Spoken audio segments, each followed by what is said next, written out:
opening up quite like just like that was is a little bit of a red flag. I'm not sure if I would trust someone within the first 10 seconds of I didn't murder that person. I That's promise. his pickup line. This video is brought to you by Land of the Losers. I finished this book in 48 hours. I loved it so much that I contacted the editor and begged for him to sponsor my channel. This is hands down the best red pill book on the market. If you want to read my full review, check out the link in the description box below. And when you're ready to order your copy, whether it's hardcover or Kindle, make sure to use the special discount that's offered only to my audience members. As always, information is down below. Alright, let's get to the video. Hey guys, welcome back to the channel. I'm here again with my friend Isla to give the female perspective, and today I've got a post called Just Got Out of Prison. Should I, 28-year-old male, break up with my significant other, 28-year-old female? So here we go. My girlfriend and I have been through a lot. I first met her when I was 18 years old. Shortly after we started dating, I was arrested for a serious crime. There was only one problem. I was innocent. On the night of the crime, I was not at the crime scene. My girlfriend knew I was innocent because I was with her at her house at the time of the offence, which occurred over 10 kilometers away. Of course, my girlfriend testified at my trial as my alibi witness, but I was convicted, wrongfully, just after my 19th birthday. The prosecution argued that she had a motive to lie since she was my girlfriend and I was on trial.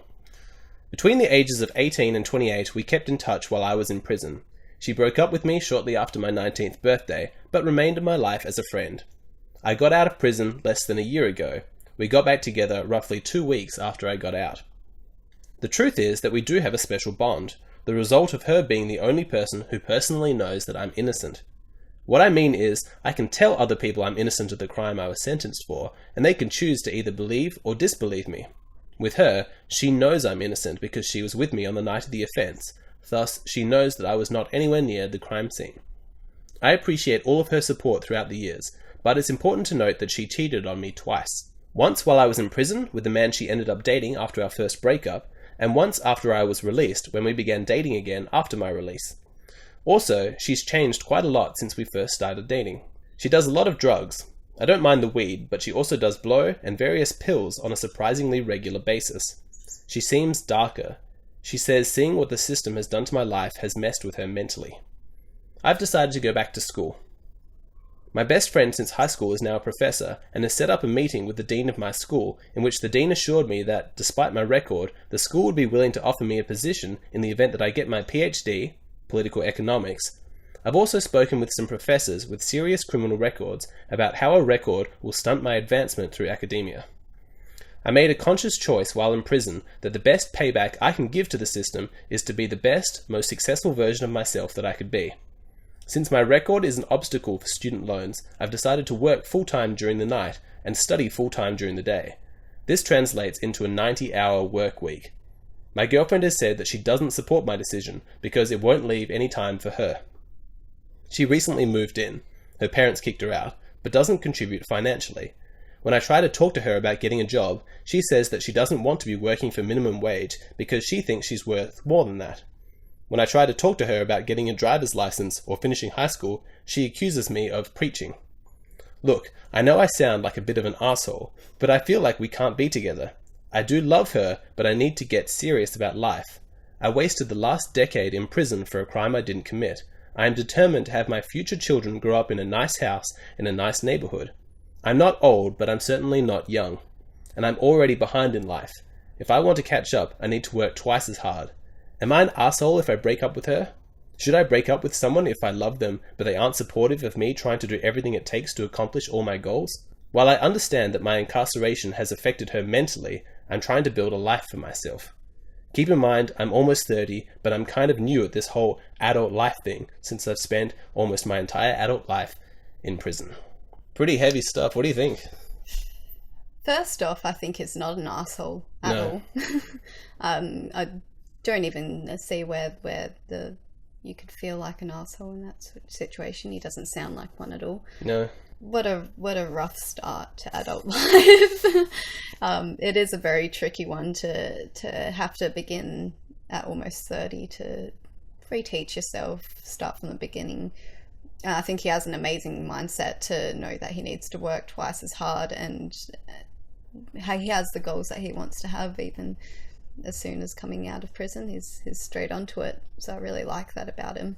Yeah, he sounds like a really likable guy. He's not become bitter and depressed. He's got his priorities and his goals. Yeah, he has acceptance. He knows what's important in life, and his girlfriend let her emotional responsibility go to him more than it should have. As much as I understand, something like that at 18 can really mess you up. I can see how she could have fallen into drugs and a bit of a darker life. I think it's no surprise that she's a different person to 10 years before. But she seems to use him as more of an excuse for her own well-being, which she needs to be more responsible for your own mindset. I was going to say the exact same thing. When she said that seeing what happened to him has really affected her mentally, at first I was like, oh yeah, that makes sense. But as I think about it more, I'm thinking, well, he went through something a lot tougher than she did. He was the guy actually in prison, and it's not affecting him in the same way. No. And so what potentially is happening is that she doesn't want to lose him as a support now. And rather than saying, you know what, I've kind of slacked off these last 10 years. I haven't got my driver's license or even my high school diploma. I'm just lazy and I'm on drugs now. Rather than take responsibility for that, she's kind of attached to the story of this wrongful incarceration. And she knows that she's going to get sympathy from him using that story. Yeah. But it's a bit manipulative, because I don't think that would be, it's one factor, but what about all the other factors that are playing into her current mindset? Yeah. She's fallen behind more than what he has, given the circumstances. I think it's a very tough situation for him too. Obviously, I would feel really connected to her as well, given she is the one that was with him in the situation and knows that he was innocent. I agree, he can say it to anyone and they can either believe him or disbelieve him, but she actually knows. But it's not enough reason to stay with someone, especially when they aren't going to be supportive. If they continued, then he would be the one supporting her. Well, he's already supporting her, like financially and probably emotionally. It is a very unique situation in that she is the only person on the planet who knows with absolute certainty that he's innocent. And I can see that there's a special bond there, but I can also see that that's a little bit of a trap, because if he builds his relationship around his innocence, he'll never move on from his prison experience. Absolutely. That will define the rest of his life. And obviously, I don't think she's going to leave his life. She's going to be an important person no matter what. But my question to him would be, why does this need to be a romantic connection? Why do you need to have your lives enmeshed and living together? Why can't she just be a close friend? She's already cheated on you twice. And this is a difficult situation. I'm not necessarily passing judgment, but it's not working, Like, thank you to this woman for being a friend and for being an alibi, but I think she needs to stay just a friend. Absolutely. And I do think it would be better for her mindset as well if that was the case anyway, not completely falling apart from him, but they're still an important part of each other's lives. I can see that completely, especially after the first instance of her cheating on him at 18 when they were first dating. Yeah. Oh, well, yeah, she's not going to date him, I don't think, for those 10 years. As sorry as she might feel for him, I don't judge her for... Probably she shouldn't have cheated, she should have just broken up with him, but that's a tough circumstance. It seems to me, though, that if there were signs, potentially, that she was on the same page as him, she's like, yeah, I also want to have children in a nice neighborhood and accomplish my goals. But even the very basic things that he's suggesting, like, hey, can you please contribute financially while I'm working full-time and studying full-time? Yes. She's not even willing to take that kind of step. So there's a pretty dysfunctional person, not really someone you can, be in a relationship with. And given that you're in a pretty vulnerable state, you've just got out of prison less than a year ago, you're the last person who needs to be caring for somebody else. Like, you have a right at this stage to be selfish. Yeah. I don't mean exploitative. I mean selfish in the way that Ayn Rand would use it, like rational self-interest. Take care of yourself. My God, you've earned it. Yes, absolutely. I agree. I think there's probably a bit of a conversation to be had for this guy in that working 90 hours a week in terms of study and work, that's not a sustainable length of time. And I know he feels like he's got to play catch up, but I feel like he will mature in a couple of years and realize that he needs to slow down. Yes. You know, she says, that won't leave any time for me. And I feel a little bit judgmental of her. I'm like, girl, this is what he wants to do. He can do that if he wants. But I think in his best interest, there is some validity to some concerns as to, is your life really in balance at the moment? Yeah, absolutely. I think right now as well, after 10 years of being in prison, that having your own time is really important anyway. 90 hours just sounds mental to me, especially after not having any personal growth time, being able to live as an adult in regular life. It's important. Yeah. And he's probably entitled to some variety. Like I wouldn't necessarily recommend this guy settle into any long-term relationship, because he's probably been 10 years surrounded by, you know, prison tattoo guys, or like multiple trying to rape other him, relationships that you might not want or want, Yeah. but you're pretty well forced to be around it for the past 10 years. So make your own decisions of who you want to be around for now. Yeah. If I was him, I would casually date for a period of time. I don't know how much room he's got in a 90-hour week to do that, Yeah. but experience the variety of girls that are out there to offer, and don't rush to get into any relationship. You know, long-term relationships are best suited for that period in your life where you've got some stability. You know that you're moving in a certain direction. You can find someone who's moving in a similar direction, build a life together. Right now, you're in the discovery phase. You know, you don't even know if you can find employment because of your record, and you're still figuring all that out.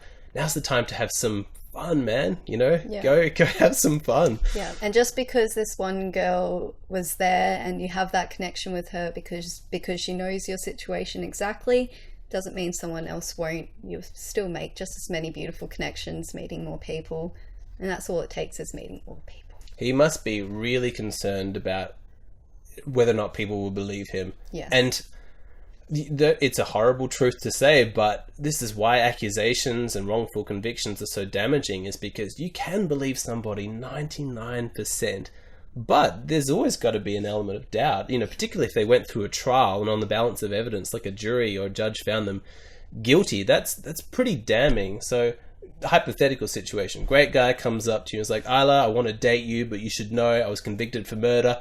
Promised I didn't do it. Are you like, yeah, I believe you? Or are you like, ooh? Yeah, there's always going to be a bit of doubt in my head, unless it's a situation I can get to know the person better, and maybe that will go away after some time.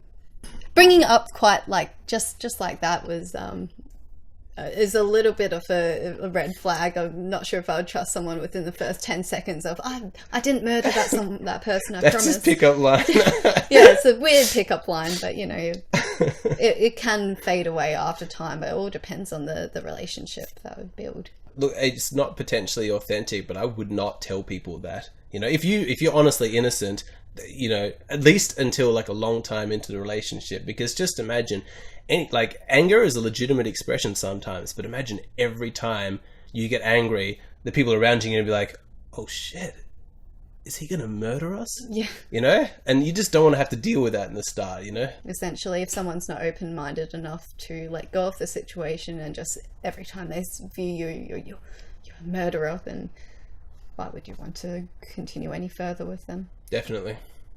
Whereas you will find what you need in your life anyway. Anyone in their life needs is that open-minded person that accepts all of your history. Everyone has a past of some kind. All that it takes is that one person. So if you've got a partner that has depression, you genuinely love them, but they're into drugs or they're just kind of spiraling down, you get people on one side of the spectrum of like, well, don't let them drag you down, just cut them loose. And then there's other people like, how can you be that selfish? Like at this point, they need your help more than anything. Yeah. So if you're in a relationship with somebody who you care about and they're struggling, which side do you kind of fall on? The compassionate or the cut loose kind of side?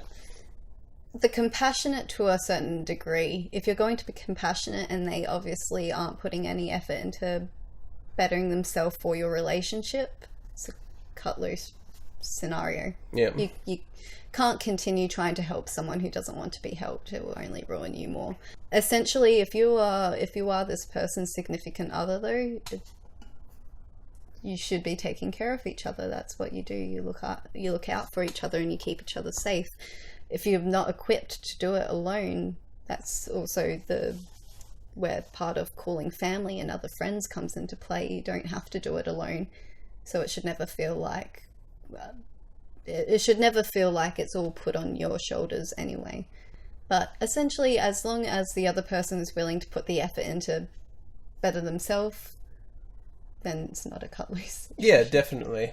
And it could even just be right now, I think a romantic relationship, living together, me paying for everything, is too much enmeshment. Yep. So allow me to be there for you in a friend capacity. You know, we'll meet up once a week. I'll check in with you if you need to, but we can't be together right now because you're not in a place to be in a relationship. Yes, absolutely. Thank you guys so much for watching. Be sure to leave a comment below letting us know what you thought of the situation and what advice you'd give him. Should he move on? Should he stay with her? Any and all thoughts, we'd love to hear from you. Make sure to hit that like button. If you haven't done so already, make sure you subscribe to the channel for more content. And if you want to show some support, you like these videos, you want to see more, be sure to check out my Patreon page. There's a whole bunch of extras. I post there every single day. There's a link in the description box below. Also, be sure to pick up your copy of Land of the Losers. Thank you so much for sponsoring this video. If you haven't done so, grab it. It's available in hard copy form, Kindle, through Smashwords. There's a discount for all the people who watch this channel. Check out the link in the description box below. Thank you guys so much for watching, and we'll catch you again next time. Bye! I love your bye.